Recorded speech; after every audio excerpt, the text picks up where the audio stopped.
അതൊക്കെ നിങ്ങളുടെ മുഖ്യമന്ത്രിയല്ലേ എപ്പോഴും മാറ്റി പറയണം. ഞാൻ വല്ലതും പറഞ്ഞിട്ടുണ്ട്? മുഖ്യമന്ത്രി എന്തൊക്കെ മാറ്റി പറഞ്ഞു? ജമാഅത്ത് ഇസ്ലാമിയായിട്ട് ഒരു ബന്ധമില്ല എന്ന് നുണ പറഞ്ഞു മുഖ്യമന്ത്രി. നുണ ഞാനിപ്പോൾ അങ്ങനെ യമണ്ടൻ നുണയെന്നൊക്കെ എന്നോട് പറയണത്. യമണ്ടൻ നുണ പറഞ്ഞു.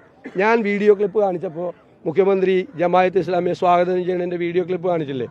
RSS ആയിട്ട് ഒരു ബന്ധമില്ല എന്ന് പറഞ്ഞു. ഞാൻ ജോണി ലൂക്കോസുമായിട്ടുള്ള ഇൻ്റർവ്യൂ കാണിച്ചില്ല, അപ്പോൾ പറഞ്ഞത് RSSുമായിട്ട് പല കാലത്തും ബന്ധമുണ്ടായിട്ടുണ്ടെന്ന്.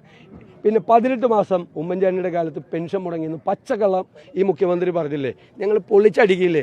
ആരുടെ ഡോക്യുമെൻ്റ് വെച്ചിട്ട്? തോമസ് ഐസക്കിൻ്റെ വൈറ്റ് പേപ്പർ, മുഖ്യമന്ത്രി ഒപ്പിട്ട ക്യാബിനറ്റ് അംഗീകരിച്ച വൈറ്റ് പേപ്പർ വെച്ചിട്ട് എന്തോരം നുണയാണ് ഈ മുഖ്യമന്ത്രി ഇപ്പോൾ പറയണം. ആരാ നുണ പറയണമെന്ന് ഞങ്ങൾ പ്രൂവ് ചെയ്തല്ലോ. ഞാനിപ്പോൾ എത്ര നുണ മുഖ്യമന്ത്രി പറഞ്ഞു ജമാഅത്ത് ഇസ്ലാമിയായിട്ട് ബന്ധമില്ല എന്നുള്ളത് ഞങ്ങൾ പൊളിച്ചു. മുഖ്യമന്ത്രി നുണ പറഞ്ഞാണെന്ന്.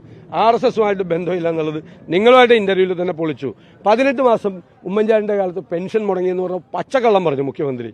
അത് തോമസ് ഐസക്കിൻ്റെ ഇദ്ദേഹം അധ്യക്ഷനായിട്ടിരിക്കുന്ന ക്യാബിനറ്റ് അംഗീകരിച്ച വൈറ്റ് പേപ്പർ പുറത്തു വെച്ചുകൊണ്ട് ഞങ്ങൾ പൊളിച്ചടുക്കി കൊടുത്തില്ലേ?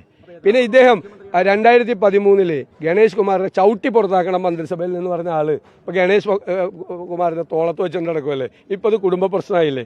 ഇരട്ടത്താപ്പല്ലേ മുഖ്യമന്ത്രിക്ക്? ഏത് സമയത്ത് ഇരട്ടത്താപ്പ്? ഞാൻ നേരത്തെ പറഞ്ഞില്ല, ഞാൻ നുണറായി എന്നുള്ള പേര് വിട്ട്